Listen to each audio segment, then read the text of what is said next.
गुरु महाराज जी अपार बख्शिश नाल आप गुरु दरबार विच हाजिर होए। गुरबाणी कीर्तन सरवण किया, शब्द कीर्तन तो प्रणीत धन गुरु रामदास महाराज जी अमृत बचन आप जी ने सरवण किया। बेनती है सतगुरु जी की पावन बाणी की कथा विचार सरवण करने की कृपालता करो। सारे फतेह बुलाइए। वाहिगुरू जी का खालसा वाहिगुरू जी की फतेह। साकत बंद पए हैं माया, बिख संचह लाए जकीड़ा। साकत परमेश्वर की भक्ति नालों टुटा होया, माया का पुजारी। वो रब की पूजा नहीं करता, वो माया की पूजा करता। परमेश्वर की भक्ति नालों टुटा होंदा। साकत की पहचान वो प्रभु भगती के रस को जानता ही नहीं। अंदर की है हंकार नाल भरिया होया, अंदरों हंकार नाल भरिया होया ते भगती का रस जानता ही नहीं। सारी जिंदगी हंकार विच ही बतीत कर लेंदा। दुखी भी होंदा पर हटदा नहीं, ध्यान माया वाल नहीं रहिंदा। हंकार नाल भरिया होया, रब की भगती उन्हें चंगी नहीं लगती। विचार देता है और आप रोज पढ़ो। साकत हर रस साधना जाने, तन अंतर होंबे कंडा है। ज्यों ज्यों चले चुभे दुख पावे, जमकाल सहे सिर डंडा है। बाणी पढ़ो, बाणी दी विचार को समझो। केवल पढ़न नाल नहीं, बाणी दी विचार करो, पता लग जाए साकत कौन है। और इहो जे बंदे की संगत तो भी दूर ही रहना चाहिए। कबीर साकत संग ना कीजिए, दूरों जाइए भाग। भाग का अर्थ होंदा भज जाना। साकत बंदे की संगत ही नहीं करी।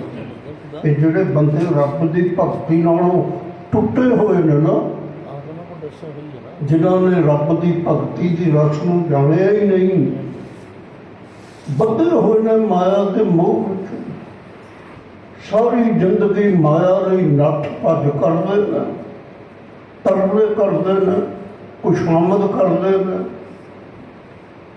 खुशामदी होंदे ने लोग, तरले लेंदे ने धन पदार्थ है। स्वाभिमान नाल जिउणा इन्होंने सिक्ख्या ही नहीं कि स्वाभिमान की जिंदगी में कितना आनंद है। हंकार नहीं होना चाहिए, पर स्वाभिमान जरूर होना चाहिए। जिहड़े बंदे माया की खातर स्वाभिमान भी छड़ जाते हैं, खुशामदी होता है। साकत बंद पए हैं माया, माया के मोह विच जकड़े हुए। बिख संचे जहर इकट्ठी कर देते, लाए जकीड़ा दिन रात नट भज कर देते। जिस बंदे को एक लगन लग जाए भी धन इकट्ठा करना, उन्होंने ना दिने चैन ना रात को चैन। गुरु तेग बहादुर साहब का श्लोक है, माया कारण धाम ही ਮੂਰਖ ਲੋਕ ਆ ਜਾਣ।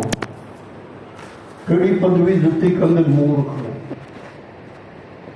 ਗੁਰੂ ਤੇਗ ਬਹਾਦਰ ਸਾਹਿਬ ਕਹਿ ਰਹੇ ਨੇ, ਮਾਇਆ ਕਾਰਨ ਧਾਮੀ ਹੀ ਦਾ ਅਰਥ ਨੱਠ ਭੱਜ ਕਰਦੇ, ਨਾ ਦਿਨੇ ਚੈਨ ਨਾ ਰਾਤ ਹੋ ਚੈਨ। ਸਿਰਫ ਇੱਕ ਲੱਗਣ ਲੱਗ ਗਈ ਹੈ, ਬਿਖ ਸੰਚੇ ਲਾਏ ਜਕੀੜਾ। ਜਕੀੜਾ ਦਾ ਅਰਥ ਹੈ ਨੱਠ ਭੱਜ ਕਰਨਾ। ਸਾਰਾ ਜ਼ੋਰ ਹੀ ਇਸ ਗੱਲ ਤੇ ਲਗਾਤਾ ਹੈ ਵੀ ਧਨ ਇਕੱਠਾ ਕਰਨਾ। दौलत गुजरान है, जीवन निर्वाह होना चाहिए। दौलत इकट्ठी करनी कोई जीवन का लक्ष्य नहीं है। जिन्होंने ज्ञान होया है, धन गुरु अर्जन देव महाराज ने एक वचन आख्या, कहते मैं देखा बाबा बिख देखिया संसार, रखिया करो गोसाई मेरे, रखिया करो गोसाई मेरे, मैं नाम तेरा आधार। हे वाहिगुरु जी, मैनू ते तेरे नाम का आसरा है, मैनू बचा ला, मेरी रक्षा कर। ये जिहड़े संसार के अंदर साकत बंदे ने ना, परमेश्वर की भगती नालों टुटे हुए, ये सारी जिंदगी धन इकट्ठा करते रहते। साकत बंद पए हैं माया, बिख संचैन। जहर इकट्ठी करते ने, लाए जकीड़ा। सारा जोर ही जीवन का इस लिए खर्च कर देंगे। हर के अर्थ खर्च न साकै। फिर धर्म के नाम से कोई खर्च नहीं करते, इकट्ठा करी जाते ने। जे कोई कहे भी ये गरीब है, लोड़वंद है, अनाथ है, इनकी सहायता नहीं कुछ दे दे, बिल्कुल नहीं देंगे। धर्म मंदिर बन गया, सेवा वास्ते कोई दे दे, बिल्कुल नहीं देंगे। खुदा के नाम से तो खरैत देनी ही नहीं ना। कोई लख तरले करी जाए, किसी की मदद नहीं करनी। हर के अर्थ खर्च न है साधन, धर्म के नाम से कोई खर्च नहीं करता। जमकाल सहै सिर पीड़ा। जमकाल अंत समा आ जाता, फिर दुख सह जाता। रब के नाम से खर्च करया करो। ये जिहड़ी माया ना, दमड़ा तसी का जो खर्चे और खाए, ये नसीहतनामे विच बचन, ये बाणी भाई बाले वाली जन्म साखी विच है। दमड़ा तसी का जो खर्चे और खाए, जमा करने वास्ते नहीं है भी जमा ही करते चले जाओ। कईयां नूं आदत है खुदा दे नाम ते खरैत देनी ही नहीं। हुकम श्री गुरु पातशाह का, अपनी कमाई विचों दसवंध देओ, दसवां हिस्सा जिहड़ा धर्म अर्थ खर्च होगा। हुण जिहड़े दिंदे नहीं, पता किन्नी पीड़ा सहारनी पैंदी है, हज़ारों नरक भोगने पैंदे ने। 75 नाटक विच बचन है, दसवंध गुरु न देवई, छल का करे व्यापार। कहे गोबिंद सिंह नंद लाल जी, भोगे नरक हजार। ये गुरु गोबिंद सिंह साहब का वचन। दसवंध गुरु न देवई, कूड़ बोल जो खाए। कहे गोबिंद सिंह नंद लाल जी, जमपुर धक्के खाए। किन्नी अपनी कमाई विचों धर्म अर्थ खर्च कर रहे हैं। धर्म प्रचार होंदा रहे, लोगों को जीवन सेध मिलती रहे, कितना खर्च करते। ये जिहड़े लोग धर्म अर्थ खर्च नहीं ना करते, फिर अंत समय जमकाल दे वस पै जाते। ਜਿਨ ਹਰ ਅਰਥ ਸਰੀਰ ਲਗਾਇਆ ਗੁਰ ਸਾਧੂ। ਜਿਨ੍ਹਾਂ ਨੇ ਗੁਰੂ ਦੀ ਸੇਵਾ ਵਿੱਚ ਆਪਣਾ ਸਰੀਰ ਲਗਾਇਆ ਹੈ। ਮਨ ਵਿੱਚ ਕਦੇ ਵਿਚਾਰ ਆਇਆ ਕਿ ਮੈਨੂੰ ਮਨੁੱਖਾ ਜਨਮ ਮਿਲਿਆ, ਮੈਨੂੰ ਸਫਲ ਬਣਾਉਣਾ। ਬੜੇ ਜਨਮਾਂ ਤੋਂ ਵਿਛੜਿਆ ਹੋਇਆ ਹਾਂ, ਇਹ ਸਰੀਰ ਮੈਂ ਭਗਤੀ ਦੇ ਲੇਖੇ ਲਾ ਦੇਣਾ, ਸੇਵਾ ਦੇ ਲੇਖੇ ਲਾ ਦੇਣਾ। ਬਹੁਤ ਜਨਮ ਵਿਛੜੇ ਥੇ ਮਾਧੋ, ਇਹ ਜਨਮ तुम्हारे लिख, जन्म तुम्हारे लिख। ਇਹ ਸਰੀਰ ਜੋ ਮਨੁੱਖਾ ਜਨਮ ਅਕਾਲ ਪੁਰਖ ਵਾਹਿਗੁਰੂ ਨੇ ਬਖਸ਼ਿਆ, ਇਹ ਕਾਹਦੇ ਲੇਖੇ ਲਾਉਣਾ? ਗੁਰੂ ਦੀ ਸੇਵਾ ਵਿੱਚ। ਬਹੁ ਸ਼ਰਧਾ ਲਾਏ ਮੁਖ ਧੂੜਾ। ਮਨ ਦੇ ਅੰਦਰ ਸ਼ਰਧਾ ਬਣਾ, ਮਹਾਂਪੁਰਖਾਂ ਦੇ ਚਰਨਾਂ ਦੀ ਧੂੜ ਆਪਣੇ ਮੱਥੇ ਤੇ ਲਾਇਆ ਕਰ।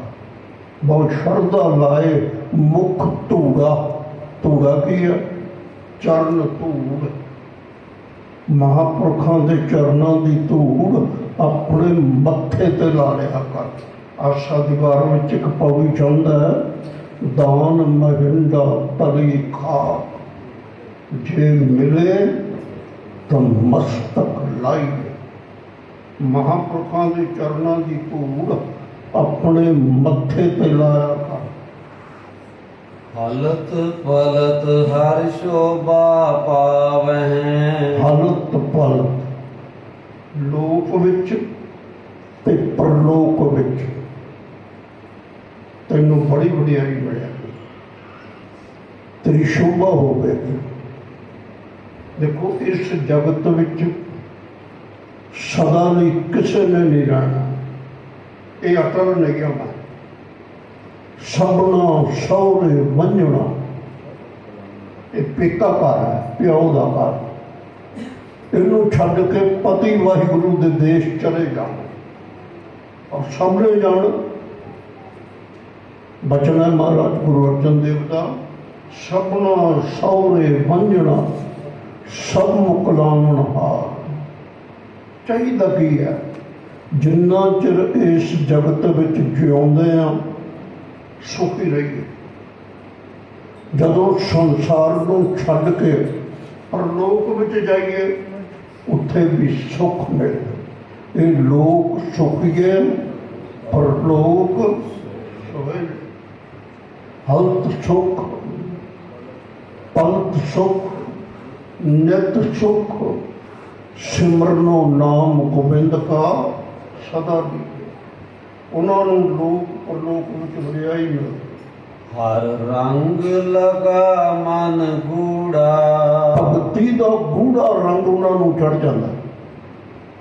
ਭਗਤੀ ਦਾ ਗੂੜਾ ਰੰਗ, ਜਿਨ ਕੇ ਚੋਲੇ ਰਤੜੇ ਪਿਆਰੇ, ਕੰਤ ਤਿਨਾ ਕੇ ਪਾਸ। ਪ੍ਰਭੂ ਭਗਤੀ ਦਾ ਰੰਗ ਚੜਿਆ, ਕਾਇਆ ਰੰਗਣ ਜੇ ਥੀਏ ਪਿਆਰੇ, ਪਾਈਏ ਨਾਮ ਮਜੀਠ। ਰੰਗਣ ਵਾਲਾ ਜੇ ਰੰਗੇ ਸਾਹਿਬ, ਐਸਾ ਰੰਗ ਨਾ ਠੀਕ। ਹਰ ਹਰ ਮੇਲ ਮੇਲ ਜਨ ਸਾਧੂ। ਹੇ ਵਾਹਿਗੁਰੂ ਜੀ, ਕਿਰਪਾ ਕਰੋ, ਮੈਨੂੰ ਗੁਰੂ ਸਾਧੂ ਨਾਲ ਮਿਲਾ ਦਿਓ, ਸੰਗਤ ਬਖਸ਼ ਦਿਓ। ਦਾਤ ਮੰਗਣ ਵਾਲੀ ਆ ਨਾ, ਤਾਂ ਇਹ ਮੰਗਿਆ ਕਰ ਮਹਾਰਾਜ, ਸੰਗਤ ਬਖਸ਼। ਹਮ ਕੀਰੇ ਕਿਰਮ ਸਤਿਗੁਰ ਸ਼ਰਨਾਈ, ਕਰ ਦਇਆ ਨਾਮ ਪ੍ਰਕਾਸ਼। ਹਮ ਸਾਧ ਜਨਾ ਕਾ ਕੀੜਾ। ਕੀੜਾ ਦਾ ਅਰਥ ਹੈ ਤੁੱਛ, ਛੋਟਾ ਜਿਹਾ। ਮੈਂ ਤਾਂ ਮਹਾਂਪੁਰਖਾਂ ਦੇ ਦਰ ਦਾ ਨਿੱਕਾ ਜਿਹਾ ਸੇਵਾਦਾਰ ਹਾਂ। ਇਹ ਵੀ ਅਪਮਾਨ ਨਹੀਂ ਹੋਣਾ ਚਾਹੀਦਾ ਕਿ ਮੈਂ ਵੱਡਾ ਸੇਵਾਦਾਰ ਹਾਂ, ਮੈਨੂੰ ਰੁਤਬਾ ਮਿਲ ਗਿਆ, ਮੈਨੂੰ ਪਦਵੀ ਮਿਲ ਗਈ ਹੈ। ਇਹ ਅਪਮਾਨ ਹੈ ਔਰ ਰੁਕਾਵਟ ਹੈ ਪਰਮੇਸ਼ਰ ਦੇ ਮਿਲਾਪ ਵਿੱਚ। ਆਪਣੇ ਆਪ ਨੂੰ ਛੋਟਾ ਮੰਨ, ਤੁਸੀਂ ਜਗਤ ਵਿੱਚ ਜਿਹਨੂੰ ਵੀ ਮਿਲੋਗੇ ਉਹ ਕਹੇਗਾ ਮੈਂ ਸਭ ਤੋਂ ਵੱਡਾ। ਕੋਈ ਇਹੋ ਜਿਹਾ ਮਿਲਦਾ ਜਿਹੜਾ ਕਹੇ ਕਿ ਮੈਂ ਸਭ ਤੋਂ ਛੋਟਾ ਹਾਂ, ਨਿੱਕਾ ਹਾਂ। ਮੁਕੋ ਕੀਜੇ ਦਾਸ ਦਾਸ ਦਰਸ਼ਨ ਕੋ ਹਰ ਦਇਆ ਧਾਰ ਜਗਨਨਾਥ। ਇਹ ਜਗਤ ਦੇ ਮਾਲਕ ਅਕਾਲ ਪੁਰਖ ਵਾਹਿਗੁਰੂ ਕਿਰਪਾ ਕਰੋ, ਮੈਂ ਤਾਂ ਸਾਧੂ ਜਨਾਂ ਦਾ ਕੀੜਾ। ਜਨ ਨਾਨਕ ਪ੍ਰੀਤ ਲਗੀ ਪਗ ਸਾਧੂ। ਜਿਨ੍ਹਾਂ ਨੂੰ ਇਹ ਕਿਰਪਾ ਕਰਦਾ ਹੈ, ਜਿਨ੍ਹਾਂ ਤੇ ਪਰਮੇਸ਼ਰ ਦੀ ਦਇਆ ਹੋ ਜਾਏ, ਉਹ ਮਹਾਂਪੁਰਖਾਂ ਦੇ ਚਰਨਾਂ ਵਿੱਚ ਨਮਸਕਾਰ ਕਰਦੇ ਨੇ। ਬੜਾ ਵੱਡਾ ਸੁੱਖ ਮਿਲਦਾ। ਹਰ ਸੰਤਨ ਕਰ ਨਮੋ ਨਮੋ, ਨੌ ਨਿਤ ਪਾਵੇਂ ਅਤੁਲ ਸੁਖ। ਅਤੁਲ ਜਿਹਨੂੰ ਤੋਲਿਆ ਨਾ ਜਾ ਸਕਦਾ, ਉਹ ਸੁੱਖ ਮਿਲਦਾ ਜਿਹਨੂੰ ਤੋਲਿਆ ਵੀ ਨਹੀਂ ਜਾ ਸਕਦਾ। 9 ਖਜ਼ਾਨੇ ਮਿਲਦੇ ਨੇ, ਧਨ ਦੀ ਵੀ ਕਮੀ ਨਹੀਂ ਰਹਿੰਦੀ, ਰਿਜ਼ਕ ਵੀ ਨਹੀਂ ਘਟਦਾ। ਜਿਹੜੇ ਮਹਾਂਪੁਰਖਾਂ ਦੇ ਚਰਨਾਂ ਵਿੱਚ ਨਮਸਕਾਰ ਕਰਦੇ ਨੇ। ਹਰ ਸੰਤਨ ਕਰ ਨਮੋ ਨਮੋ, ਨੌ ਨਿਤ ਪਾਵੇਂ ਅਤੁਲ ਸੁਖ। ਉਹ ਸੁਖ ਮਿਲੇਗਾ ਜਿਹਨੂੰ ਤੂੰ ਅਨੁਮਾਨ ਵੀ ਨਹੀਂ ਲਗਾ ਸਕਦਾ। ਪਰ ਕਿੱਥੋਂ ਮਿਲਦਾ? ਜਦੋਂ ਇਹ ਪੂਰਨ ਸਾਧੂ ਦੇ ਚਰਨਾਂ ਤੇ ਨਮਸਕਾਰ ਕਰਦਾ ਹੈ। ਪੂਰਨ ਸਾਧੂ ਦੀ ਕੀ ਪਹਿਚਾਣ ਹੈ? ਜਿੰਨਾ ਸਾਸ ਗਰਾਸ ਨ ਵਿਸਰੇ, ਹਰ ਨਾਮਾ ਮਨ ਮੰਤ, ਧਨ ਸੇ ਨਾਨਕਾ ਪੂਰਨ ਸੋਈ ਸੰਤ। ਗੁਰ ਮਿਲ ਸਾਧੂ ਪਾਖਾਣ ਹਰਿਓ ਮਨ ਮੂੜਾ। ਮੂੜਾ ਕਹਿੰਦੇ ਨੇ ਮਹਾਮੂਰਖ ਨੂੰ, ਮਹਾਮੂਰਖ। ਤੇ ਪਖਾਣ ਕਹਿੰਦੇ ਨੇ ਪੱਥਰ ਨੂੰ। ਇਹ ਜਿਹੜਾ ਮੇਰਾ ਮਨ ਹੈ ਨਾ, ਇਹ ਬਹੁਤ ਮੂਰਖ, ਬੜਾ ਅਪਮਾਨ ਕਰ, ਅਪਮਾਨ ਹੀ ਨਹੀਂ ਛੱਡਦਾ। ਤੇ ਮਨ ਕਿਹੋ ਜਿਹਾ? ਪੱਥਰ ਵਰਗਾ, ਦਇਆ ਭਾਵ ਹੈ ਨਹੀਂ, ਬੇਤਰਸੀ। ਕਿਸੇ ਦੁਖੀ ਨੂੰ ਵੇਖ ਕਦੇ ਮਨ ਪੁੱਛੀਦਾ ਕਿ ਇਹਦਾ ਦੁੱਖ ਘਟ ਜਾਏ, ਇਹਦੀ ਤਕਲੀਫ ਘਟ ਜਾਏ, ਕਦੇ ਮਨ ਵਿੱਚ ਆਏ? ਕਹਿੰਦੇ ਗੁਰੂ ਸਾਧੂ ਨੂੰ ਮਿਲ ਕੇ ਮੇਰਾ ਮਨ ਜਿਹੜਾ ਪੱਥਰ ਵਰਗਾ ਕਠੋਰ ਸੀ, ਜਿਹੜਾ ਮੇਰਾ ਮਨ ਮਹਾਮੂਰਖ ਸੀ, ਉਹੀ ਮਨ ਹੁਣ ਹਰਾ ਭਰਾ ਹੋ ਗਿਆ। ਮਨ ਮੌਲਿਆ, ਖੇੜੇ ਵਿੱਚ ਆ ਗਿਆ, ਆਤਮਕ ਆਨੰਦ ਦੀ ਪ੍ਰਾਪਤੀ ਹੋਈ। ਕਥਾ ਵਿਚਾਰ ਕਰਦੇ ਹੋ, ਹੋਈਆਂ ਭੁੱਲਾਂ ਦੀ ਖਿਮਾ ਸਾਰੇ ਕਿਰਪਾ ਕਰੋ ਜੀ। ਫਤਿਹ ਬਣਾਈਏ। ਵਾਹਿਗੁਰੂ ਜੀ ਕਾ ਖਾਲਸਾ, ਵਾਹਿਗੁਰੂ ਜੀ ਕੀ ਫਤਿਹ। ਰਾਮ ਕਲੀ ਮਹੱਲਾ ਤੀਜਾ। ਆਨੰਦ ਓੰਕਾਰ ਸਤਿਗੁਰ ਪ੍ਰਸਾਦ। ਆਨੰਦ ਪਿਆ ਮੇਰੀ ਮਾਏ, ਸਤਿਗੁਰੂ ਮੈਂ ਪਾਇਆ। ਸਤਿਗੁਰ ਕਾ ਪਾਇਆ ਸਹਿਜ ਨਿਕਲੀ ਨਾਨਕੀਆਂ ਗਾਈਆਂ। ਰਾਗ ਰਤਨ ਪਰਵਾਰ ਕੋਈਆਂ ਸ਼ਬਦ ਨਾ ਸੁਣਿਆਈਆਂ। ਸ਼ਬਦੋ ਤਾ ਗਾਵੋ ਹਰਿ ਤੇਰਾ ਮਨ ਜਿਨੀ ਵਸਾਇਆ। ਕਹੇ ਨਾਨਕ ਆਨੰਦ ਹੋਆ, ਸਤਿਗੁਰੂ ਮੈਂ ਪਾਇਆ। ਏ ਮਨ ਮੇਰਿਆ ਤੂੰ ਸਦਾ ਰੋ ਹਰਿ ਨਾਲੇ। ਹਰਿ ਨਾਲ ਰਹੋ ਤੂੰ ਮਨ ਮੇਰੇ, ਦੁਖ ਸਭ ਵਿਸਾਰਨਾ।